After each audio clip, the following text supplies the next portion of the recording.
My wife refused me all year. Found out she cheated and got an STD. So as a little background, my wife, 31 female, and I have been married for 3 years and have been together for 5 years. The last 2 years have been very difficult for her and me as she completed a master's degree in a highly competitive program. The program's last year was last year, and it really pushed her. We didn't spend much time in the bedroom at those periods since she was either studying or in class. She completed her master's degree in June of last year. I expected things to start up in the bedroom when it was finished, but they haven't. She still turned me down all the time, despite the fact that she was stressed about finding work. It's gotten to the point where the last time we had sex was in April of this year. Every time I attempted to initiate, go on a date night or be romantic, she was too weary to respond. I even told her I'd settle for foul words every now and then, but she didn't want to do that either. I proposed that we go to therapy. She said that she would look for a counselor she loved. I sat there waiting. I inquired once more. She referred to me as self-centered. I finally gave up. I went insane for the first several months, and then I decided to just concentrate on myself, start working out, and continue doing my own thing. We had a really nice relationship before the absence of sex, but now it's more like roommates than husband/wife. Let's go back to this past weekend. We watched the Super Bowl with another couple who are dear friends of ours. We met and began hanging out with a random group of folks who were also watching the game when we were at the sports bar. A really lovely lady from that group kept ending up next to me, making small chat with me and staring at me in a clearly flirtatious manner. I kept it tidy while maintaining the banter. When the girl left to the restroom, my wife brought me over and said something to the effect of, in front of our couple's friends, "That girl is obviously interested in you. I don't want you to speak to her." Something about the way she said it to me sparked something in me, and I simply said, "I'm just glad to have your attention, sweetheart. It's been a while." It's been over a year. She seemed perplexed. Then I became enraged. Then he became angry. Our companions just turned around and resumed watching the game. The second girl then returned and introduced herself to my wife. My wife went away, and our friend's wife followed her. We quickly exited the pub and shared an Uber back with the other couple. We got into an argument, which we seldom do, over her lack of enthusiasm in going to therapy, and she told me she felt I was selfish and uncaring. We haven't spoken much since then. I don't want to terminate my marriage, but I don't see her making any concessions. Before I file for divorce, I'd want to know if there is anything we can do to rescue the situation. Update 1. On the Saturday after my first article, I attempted to chat to her about what I thought was lacking in our relationship. This did not go as planned. The next Saturday, I went out and got an apartment with a lease that began on March 1st. I returned home and informed her that I would be leaving. I said that I had no idea what was going on with her, and that since she refused to do something about it, I desired a divorce. I loved her, but I couldn't continue to live as a prisoner. She became very silent and then began weeping, telling me that I was harsh and selfish, that my obsession with sex was the problem, and that I should get treatment for it again. I was hoping she'd say anything more, but she didn't, so I simply began packing a few things for work. She inquired where I was going. I told her I was going to stay with my parents for a few weeks until my lease began. When I informed her I was going to stay with my parents, she became quite silent and asked whether I had notified my parents yet.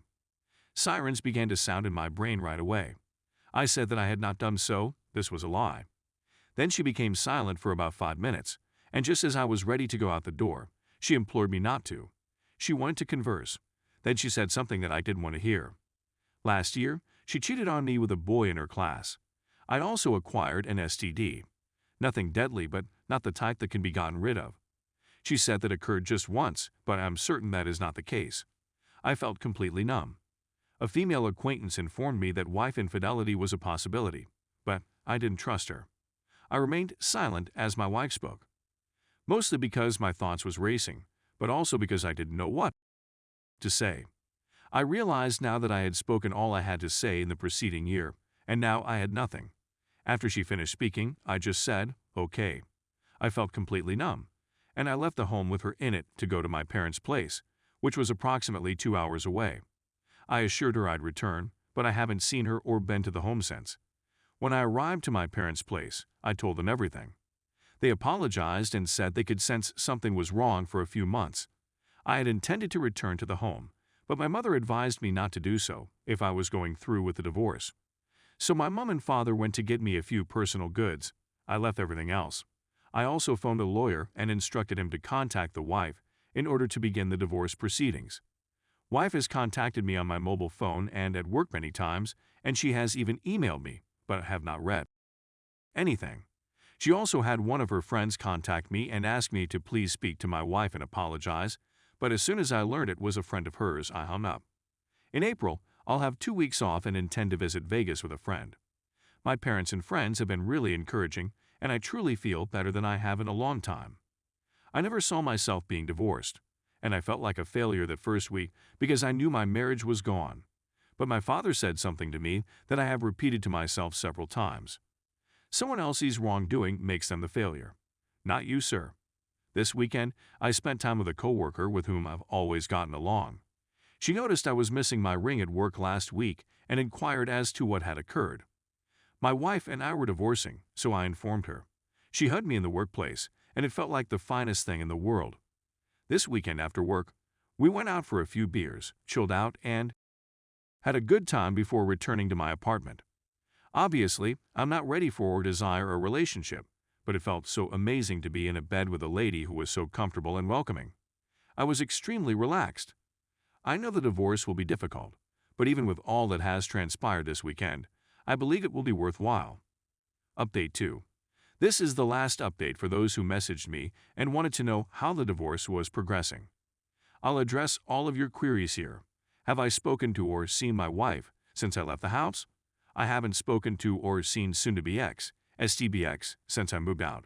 She tried phoning me for a few weeks, but I had stopped answering any strange calls. She left me 2 weepy messages, but they stopped shortly after the attorneys got involved. Is the divorce going well?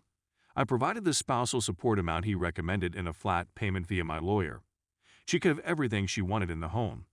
I attempted to keep the talk as short as feasible and as straightforward as possible. I discovered out around a month or so after I started that she had been telling her friends that I had been emotionally abusive to her, that I continued putting pressure on her to do sexual things she didn't want to do, that I was opposed to her earning a graduate degree. Of course, all of this is a lie, and I nearly phoned her back to urge her to cease her bull. This is the only time I can recall feeling enraged, but happily, my parents and friends just encouraged me to let the lawyer handle it, not to contact her, and not to lose my cool for even a single second until the divorce was finalized. I also found out via common acquaintances that she has a dating profile on a dating app and is dating. Lawyer says it's a good thing, and I tend to agree. There is a lot of information that attorneys inquire about. It's strange having someone you hardly know ask you extremely precise questions about your sex life, money, and other highly intimate matters. Overall, this stage of the process has been the most difficult for me and has left me exhausted.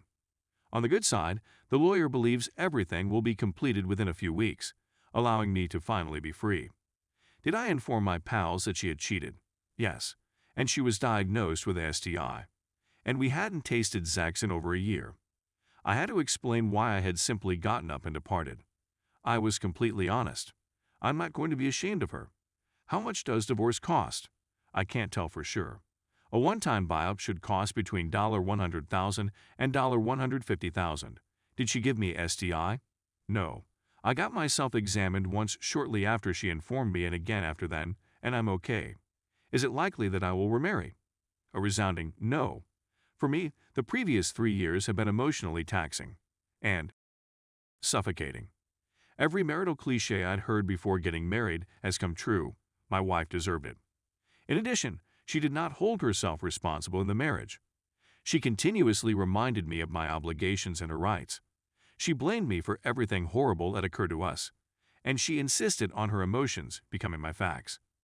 Worse, she would easily transfer her errors and shame onto me and force me to bear them instead of dealing with them as an adult.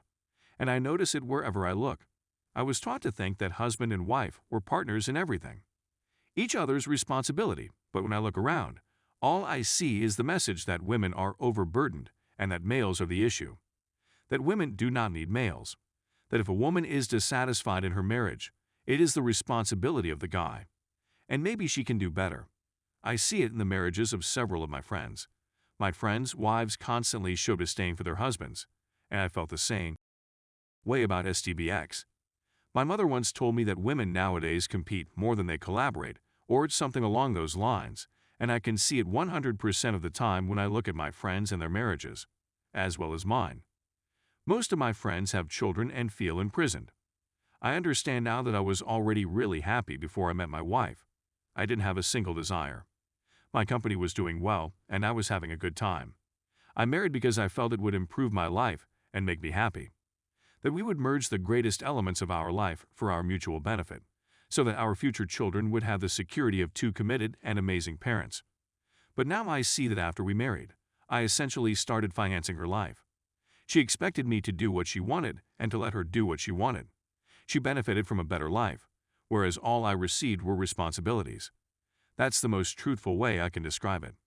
According to the Bible, it is preferable for a man to live alone on a roof corner than in a home with a quarrelsome lady. I concur. I get nothing from being married. I don't think I'll ever get married again. Do I yearn for her? No. For me, closeness and trust are essential components of attachment, common, I think, and comfort. I didn't have either of them with her. I had the opposite. I was feeling inadequate. She continued moving like though I was continually attempting to strike a target. I never felt that way in my life until she came into my life. And a part of me knew she liked it that way, so that the emphasis would be on me rather than on her. But is it love? That is awful. So, no, I'm not missing her. Now, I feel like a better guy. Is it true that I'm still dating a coworker? We haven't shared a bed in a few weeks, but we continue to hang out, and I like it. I'd say we're pals.